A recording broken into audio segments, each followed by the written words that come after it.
ACN news में आपका स्वागत है। मैं हूं गणेश अग्रवाल और आप देख रहे हैं दमोह जिले की खबरें। भारतीय जनता पार्टी के नेतृत्व वाली केंद्र की नरेंद्र मोदी सरकार के ऐतिहासिक बजट के संबंध में एक पत्रकार वार्ता का आयोजन जिला भाजपा कार्यालय में किया गया। इस प्रेस वार्ता में मध्य प्रदेश शासन के पूर्व वित्त मंत्री और दमोह के विधायक जयंत मलिया, भाजपा जिलाध्यक्ष श्याम शिवहरे एवं मध्य प्रदेश शासन के मंत्री लखन पटेल विशेष रूप से मौजूद रहे। इस दौरान सभी के द्वारा पत्रकारों को इस बजट के संबंध में संबोधित किया गया, साथ ही मीडिया के सवालों के जवाब भी दिए गए।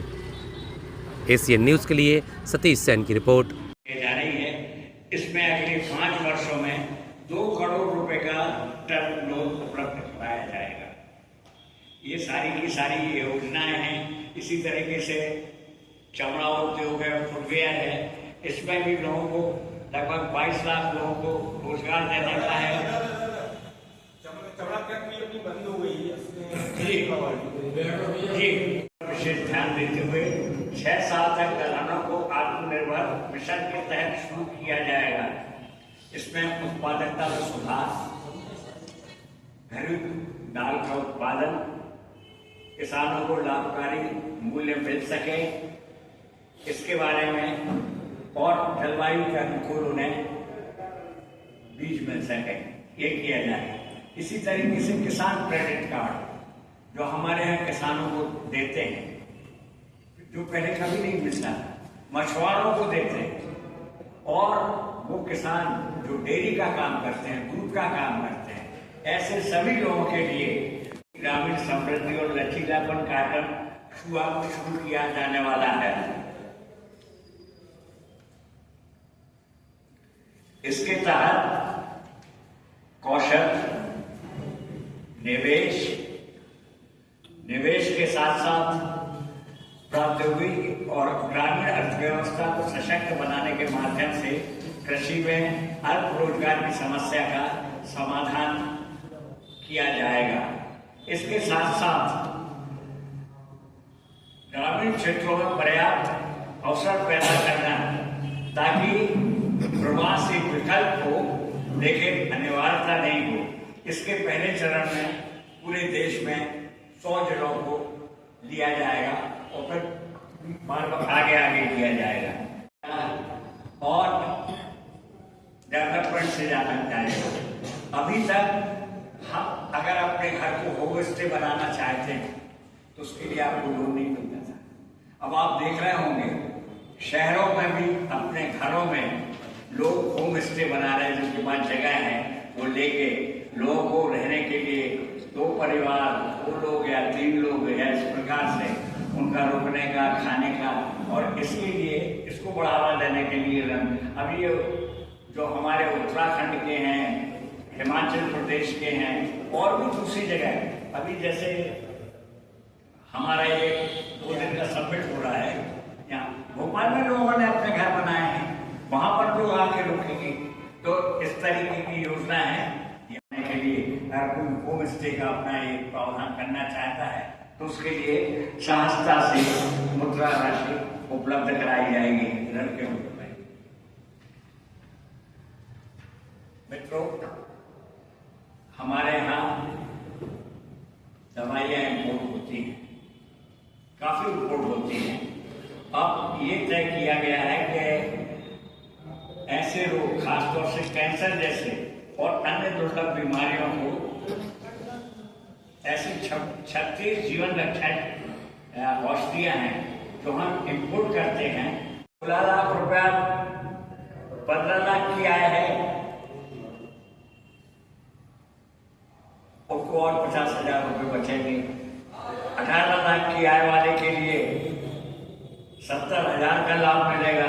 20 लाख की आय वाले को 90,000, 25 लाख की आय वाले को 1,10,000 रुपया, जो प्रभावी दर है, कल्पना कीजिए, मात्र 13.2% है।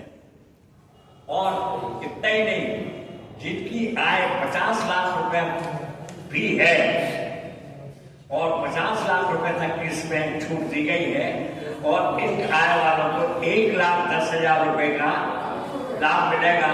और ये दर, आइए 500 छात्र थे और अब इन 10 वर्षों में नरेंद्र मोदी जी ने जो 5 IIT थे उसकी जगह हमारे देश में 23 IIT हैं और इसके साथ साथ जो 6,500 छात्र थे अब उनकी संख्या 65,000 हो गई। 100 गुना छात्र बढ़ गए, 10 गुना बढ़ गए, 10 गुना छात्र बढ़ गए, 100% की वृद्धि हुई। इसी तरीके से मेडिकल कॉलेज में कर रहे हैं, 10,000 अतिरिक्त सीटें जोड़ी जाएंगी। अगले 5 सालों में 75,000 सीटें जोड़ने का प्रावधान किया गया है और इसमें 1 लाख PG और मेडिकल शिक्षा से जुड़ी सीटें हैं। इसी तरीके से हमारे जो जिला के अस्पताल हैं इनको कैंसर केयर सेंटर के रूप में बनाएंगे और इस वित्तीय वर्ष में इस तरीके के देश भर में 200 हॉस्पिटल दिए जाएंगे। साथ बीमा के क्षेत्र में अभी तक ये है कि FDI 74% तक निवेश कर सकती थी, बाकी उन्हें 26% भारत का रखना पड़ता था जो शेयर होल्डर्स ने। अब सरकार ने ये तय किया है कि आप 100% FDI इंश्योरेंस सेक्टर में खर्च कर सकती है, बशर्ते ये पूरा का पूरा पैसा भारत के में आप इन्वेस्ट करें। बहुत अच्छी बात है। इस तरीके से विदेशी निवेश को भी हमारे यहाँ प्रोत्साहन मिलेगा। बीमा क्षेत्र में जो मैंने बताया इसी तरीके से ये बातें हैं जो रखी गई हैं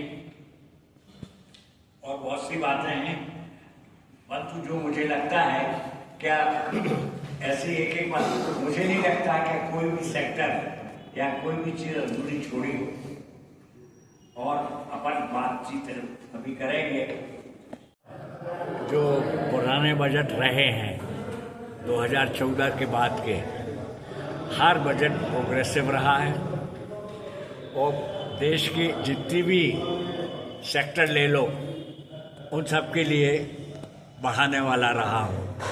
जितनी सर्विसेज देख लो, चाहे हेल्थ सर्विसेज हो, एजुकेशन सर्विसेज हो, उसको बढ़ाने वाला रहा हो, इंफ्रास्ट्रक्चर को बढ़ाने वाला रहा है। और इसमें इस बार सबसे ज़्यादा और सबसे बड़ी राहत इस देश के सबसे बड़े मध्यम वर्ग को दी गई है, जिसमें 12 लाख रुपए तक की इनकम जिनकी है उनको कोई टैक्स नहीं लगेगा।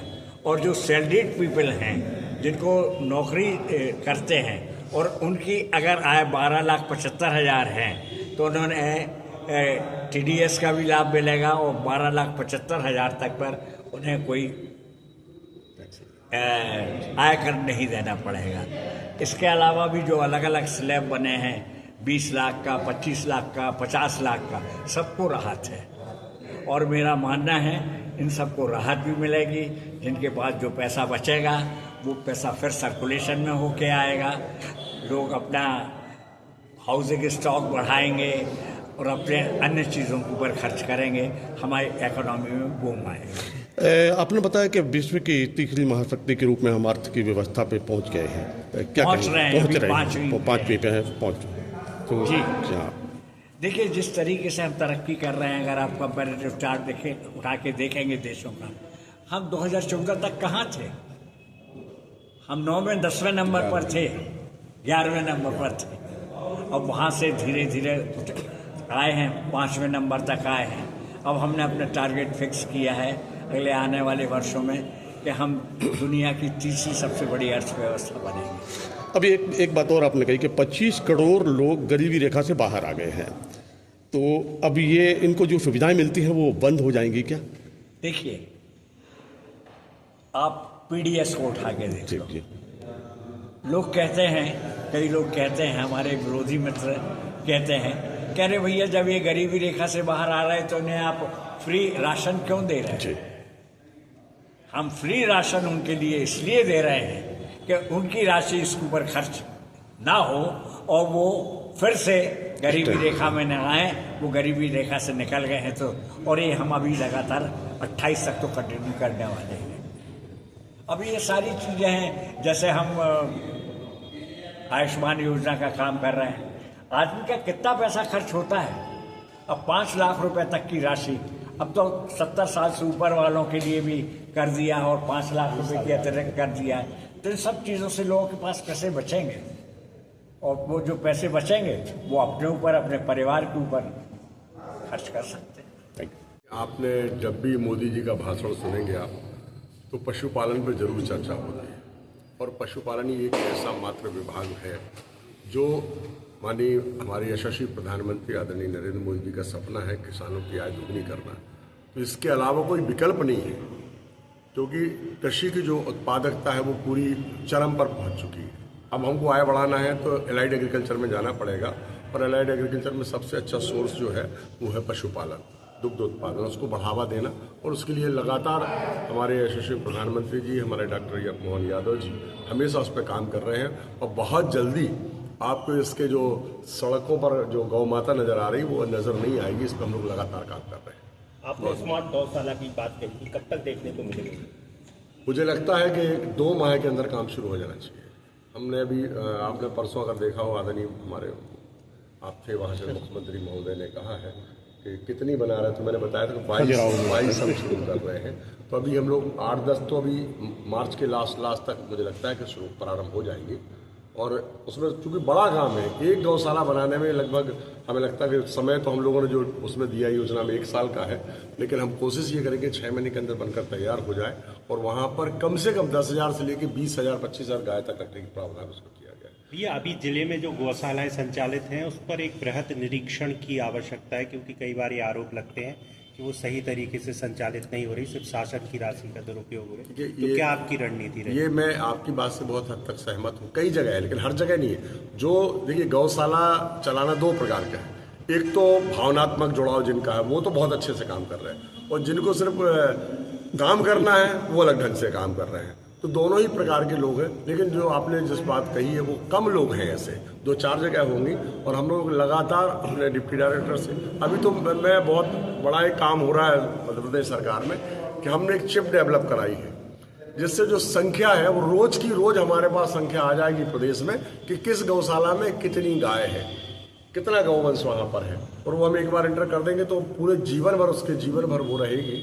और उससे हमें मालूम चलता रहेगा कि आज कोई ये नहीं कर सकता कि आज 100 है, कल 200 हो जाएंगे, परसों 50 बचेंगे। वो तो रोज का रोज हमें मालूम होगा, और एवरेज जो महीने का एवरेज होगा उस पर हम उसको अनुदान देंगे।